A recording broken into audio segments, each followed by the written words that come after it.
अम्बेडकरवाद हरबंस लाल बघन का ये किताब है दोस्तों। कार्ल मार्क्स ने मार्क्सवाद में राज्य की समाप्ति या खत्म होने की वकालत की गई है, पर इस तरह की कोई स्थिति देखने या सुनने में नहीं आई है कि समाजवाद आने के बाद भी समाजवादी देशों में राज्य स्टेट खत्म नहीं हुआ। दूसरी ओर अम्बेडकरवाद तथा यथार्थवादी नजर आता प्रतीत हो रहा है, क्योंकि अम्बेडकरवाद में कहीं भी अम्बेडकरवादी व्यवस्था स्थापित हो जाने के पश्चात भी राज्य खत्म नहीं होता है, अथवा डॉक्टर अम्बेडकर ने अम्बेडकरवादी राज्य में भी अम्बेडकरवादी सामाजिक व्यवस्था और आर्थिक व्यवस्था स्थापित हो जाने के बाद भी अम्बेडकरवाद को बचाए रखने के लिए एक शक्तिशाली केंद्रीय सरकार का सिद्धांत पेश किया है। चीन और क्यूबा जैसे समाजवादी देशों की शक्तिशाली केंद्रीय सरकारें अम्बेडकरवाद का ही उदाहरण है।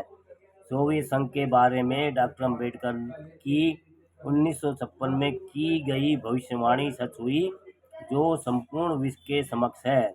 यदि सोवियत यूनियन की केंद्रीय सरकार समाजवादी व्यवस्था में कमजोर नहीं होती तो संसार का सबसे शक्तिशाली देश टुकड़े टुकड़े होकर ताश के पत्तों की तरह बिखर नहीं जाता, और ना ही सोवियत संघ में से समाजवाद कभी खत्म होता। डॉक्टर अम्बेडकर ने भविष्य के खतरों को महसूस करते हुए या देखते हुए अम्बेडकरवादी समाज या राज्य में एक बहुत ही शक्तिशाली केंद्रीय सरकार की वकालत की है, ताकि युद्ध के समय और शांति के समय अम्बेडकरवाद पर होने वाले आंतरिक और बाहरी खतरों का मुकाबला किया जा सके।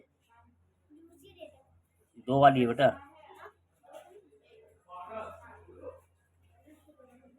कम से कम शब्दों में और पंक्तियों में अम्बेडकरवाद की इस तरह से व्याख्या की जा सकती है: वर्ण रहित, जाति रहित, वर्ग रहित, संपूर्ण लोकतांत्रिक समाजवादी सामाजिक व्यवस्था और सामाजिक अर्थव्यवस्था का नाम अम्बेडकरवाद है।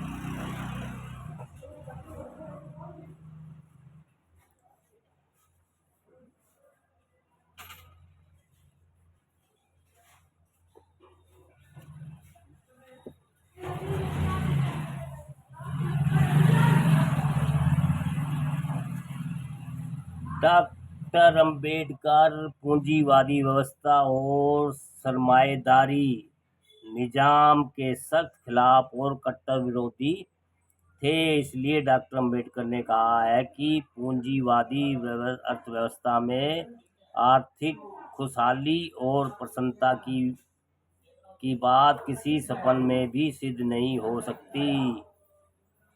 या तो पूंजी को ही बढ़ाया जा सकता है, या फिर आर्थिक प्रसन्नता और खुशहाली की बात पैदा की जा सकती है। पूंजीवाद तो पूंजीपतियों की तिजोरी में ही भरा रहेगा। दोस्तों, कैसी जानकारी रही?